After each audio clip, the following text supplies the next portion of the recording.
السلام علیکم۔ ملکی حالات اور غیر ملکی خبروں کے ساتھ کے نیوز چینل انٹرنیشنل رخ کریں گے ساہیوال کا، جہاں سے رپورٹ کر رہے ہیں ہمارے نمائندے شان احمد۔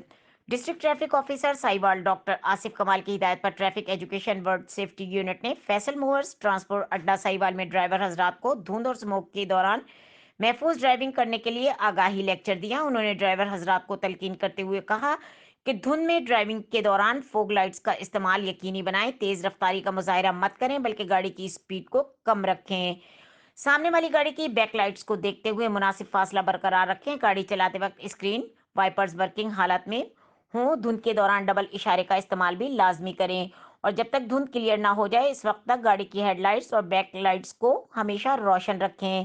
سب اہم بات یہ کہ دھند کے دوران زیادہ سفر کرنے اور گاڑی چلانے سے اجتناب کیا جائے۔ اسموک فضائی آلودگی کی ایک شکل ہے جو گاڑی سے نکلنے والے دھوئیں سے جنم لیتی ہے، لہٰذا گاڑی کی دیکھ بھال اور بر وقت ٹیوننگ کا آپ خاص خیال رکھیں۔ لیکچر کا اختتام پر ڈرائیور حضرات کے ساتھ ایک آگاہی واک کا انعقاد کیا گیا۔ مزید خبروں اور اپڈیٹ کے لیے دیکھتے رہیں کے نیوز چینل انٹرنیشنل۔